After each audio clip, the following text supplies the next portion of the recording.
Halo teman-teman semuanya, balik lagi di Sokutek dan selamat datang di segmen IT News. Gimana puasa teman-teman semuanya? Bagi yang puasa lancar ya. Mudah-mudahan puasanya diterima sama Allah Subhanahu wa taala. Oke, kali ini kita akan membahas beberapa informasi terbaru seputar teknologi. Dan ya di sini udah saya siapkan beberapa berita. Ini dari Kompas Tekno teman-teman. Ada game, ini nanti adik saya yang akan bahas untuk masalah game. Terus ini ada daftar paket internet sahur ya.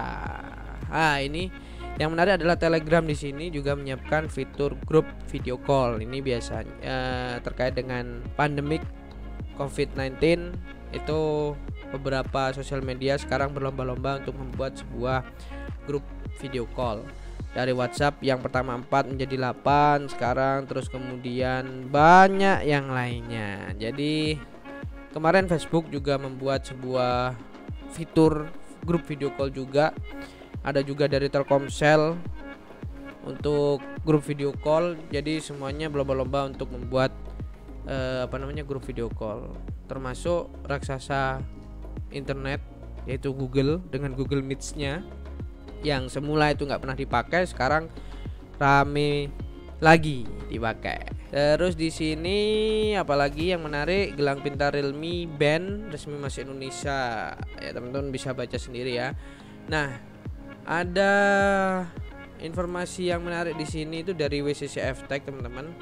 Itu adalah Galaxy Fold 2. Nah, Galaxy Fold 2 itu adalah penerus dari Galaxy Fold yang pertama, yang dulu waktu pertama kali rilis itu banyak sekali mendapat kritikan untuk layarnya. Jadi di layarnya ini itu banyak kadang-kadang ada yang tiba-tiba rusak, ngeblank separuh dan lain-lain. Nah, untuk memperbaiki itu kemarin Samsung itu sebenarnya udah mengeluarkan namanya Galaxy Z Flip. Nah, Galaxy Z Flip ini untuk menutupi kekurangan dari Galaxy Fold yang sebelumnya, tapi sepertinya pasarnya juga kalah dengan smartphone foldable phone istilahnya dari brand-brand lain. Untuk kali ini Samsung itu berencana untuk mengeluarkan lagi seri dari foldable phone milik mereka yaitu Galaxy Fold 2, dan katanya ada beberapa update di sini. Yang pertama adalah kameranya itu ada menggunakan konfigurasi 3 kamera, ada 12 megapiksel, 16 megapiksel dan 64 megapiksel. Yang berbeda dari Galaxy Fold yang pertama hanya 12 megapiksel dan juga 16 megapiksel. Untuk harganya sendiri ya kita tahu bahwasannya harga dari Samsung Galaxy Fold dulu itu udah mahal gitu. Udah sekitar segini 1.800 sampai 1.895, tapi ternyata katanya lebih murah ya judulnya. Kali ini Galaxy Fold 2 will be cheaper, akan lebih murah dibandingkan dengan Galaxy Fold yang pertama. Nah, ternyata harganya teman-teman itu ada di kisaran 1.780 dan 1.980. Ya sama aja mahalnya, bos. Cuman lebih murah 100 dolaran ya. Tapi yang untuk 1980 ini jauh lebih mahal. Kemungkinan ini dia, bigger better front and main display. Jadi untuk displaynya lebih bagus. Terus higher resolution kamera, S Pen dan juga 5G. Ada penambahan seperti itu sih. Mungkin yang ini bisa nanti mungkin dari storage-nya yang kurang atau atau RAM-nya mungkin yang kecil. Kalau yang ini tuh versi paling atasnya gitu. Ya, kita tunggu saja. Dan kalau misalkan nih ini opini saya, kalau misalkan beberapa brand Cina misalkan seperti Xiaomi, Realme itu mengeluarkan foldable phone juga dan masuk ke Indonesia, kemungkinan besar akan jauh lebih murah dibandingkan dengan Samsung smartphone seperti Samsung, kemudian Motorola. Dan ya kita tahu bahwasannya Huawei juga udah mengeluarkan dan itu harganya lebih murah dibandingkan dengan Samsung Galaxy Fold-nya. Jadi kemungkinan kalau misalkan yang brand-brand yang kiri hore yang teman-teman suka, Xiaomi, Realme, Oppo itu mengeluarkan foldable phone juga, itu kemungkinan juga akan lebih murah, jauh lebih murah lagi. Ya kita tahu mereka itu adalah pembunuh pasar, harga-harga pasar smartphone. Ya kita kalau pengen nanti menikmati bagaimana sensasi dari sebuah smartphone lipat, ya mungkin kita bisa nanti nikmati ketika mereka para brand-brand Cina ini mengeluarkan produk foldable phone-nya. Oke, next berita yang selanjutnya.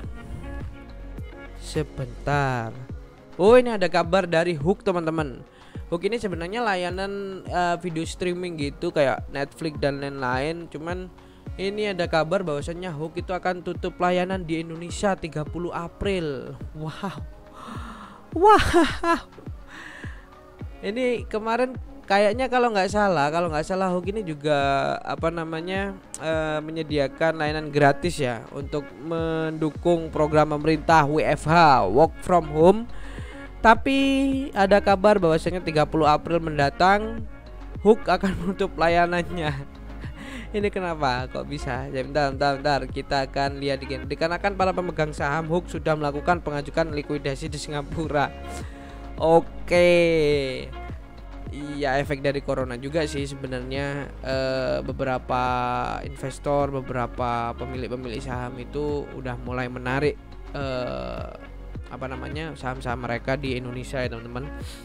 Mungkin HOOQ ini adalah salah satu layanan video on demand yang terkena dampaknya gitu. Ya mudah-mudahan untuk layanan-layanan video on demand yang lainnya semoga tidak tutup layanan, karena kita masih memerangi yang namanya virus corona. Waduh, nggak keluar tadi ya HOOQ-nya ya. Bentar. Ini yang HOOQ tadi. Oke. Jadi HOOQ itu kayak ya ini teman-teman. Singtel. Oh, dia adalah mayoritas saham HOOQ ini adalah Singapura Telekomunikasi Singtel. Jadi udah melakukan likuidasi di Singapura. Gitu teman-teman semuanya. Oke, kita lihat di sini berita lainnya. Nah, ini yang teman-teman yang memiliki smartphone Xiaomi itu udah resmi merilis MIUI 12. Dan teman-teman bisa langsung nyoba sih, langsung update aja firmware teman-teman. Kebetulan saya juga pakai Xiaomi dan nggak tahu smartphone saya support apa enggak didukung update terbaru dari MIUI 12 ini atau tidak gitu. Masih belum nyoba. Yang pertama adalah yang baru di sini Dark Mode 2.0 yang konon mampu menyelesaikan gambar wallpaper serta jenis tulisan. Oke, itu yang pertama. Terus super wallpaper. Wah, ada juga super wallpaper. Berponsel dengan gambar planet secara 3 dimensi. Oke. Masih belum major, masih hanya berupa desain-desain aja. Menyembahkan fitur MIUI 12 terbaru namanya Sensory Visual Design. Nah, ini apa nih? Sensory Visual Design ini apa? Melihat grafik atau diagram yang berkaitan dengan ponsel ketika mereka menelusuri menu pengaturan. Ini maksudnya ke priband maksudnya. Weh. Ya. Misalnya jika membuka menu storage, maka pengguna bakal melihat diagram yang menampilkan detail pemakaian media penyebar. Oh, alah. Ya sih, Xiaomi memang nggak mengeluarkan kayak gitu ya, kayak gambar diagram gitu.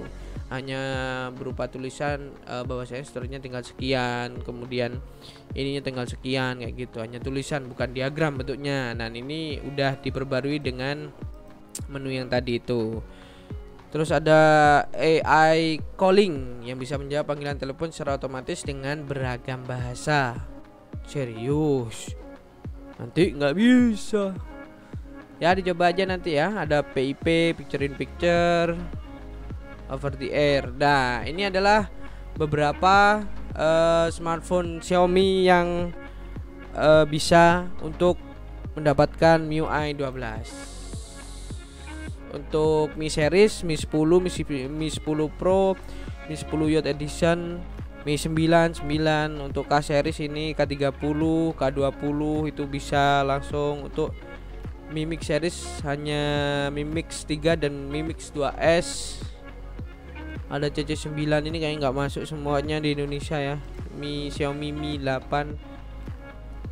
Yang dicari itu kalau teman-teman di Indonesia adalah yang ini, seri Redmi Note 8 teman-teman. Ya jelas ini harusnya udah dapat Redmi 8. Oke, Redmi 8A, Redmi 7, 7A, 6 Pro, 6, 6A, Note 5 dan S2.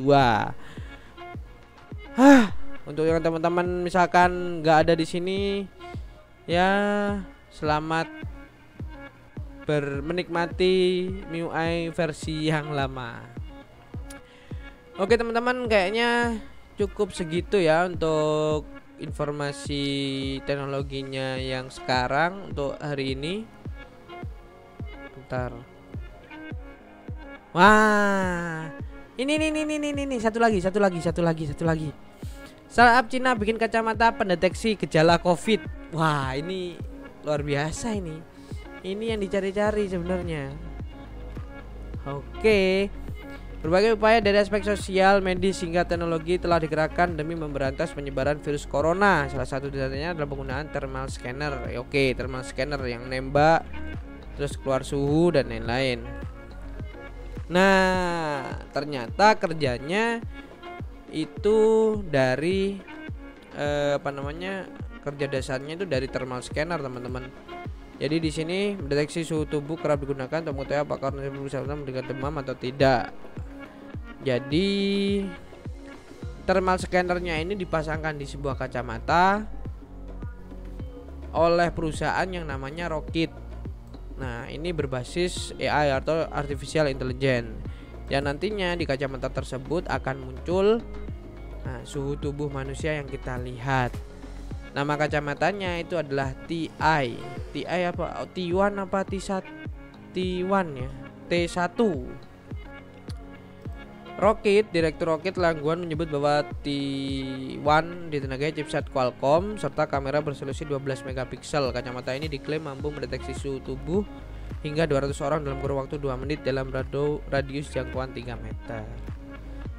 Jadi seperti itu teman-teman, tetap menggunakan konsepnya dari thermal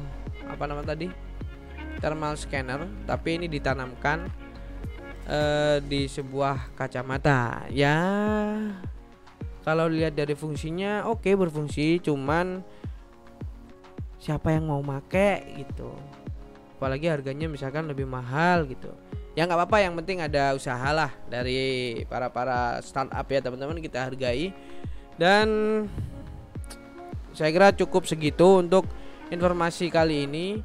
Untuk teman-teman jangan lupa untuk share dan like video ini, share yang sebanyak-banyaknya ke media sosial milik teman-teman semuanya. Dan jangan lupa untuk subscribe Isokutek agar teman-teman gak ketinggalan pembahasan menarik seputar teknologi dan juga game. Saya Fat, salam Game Tech.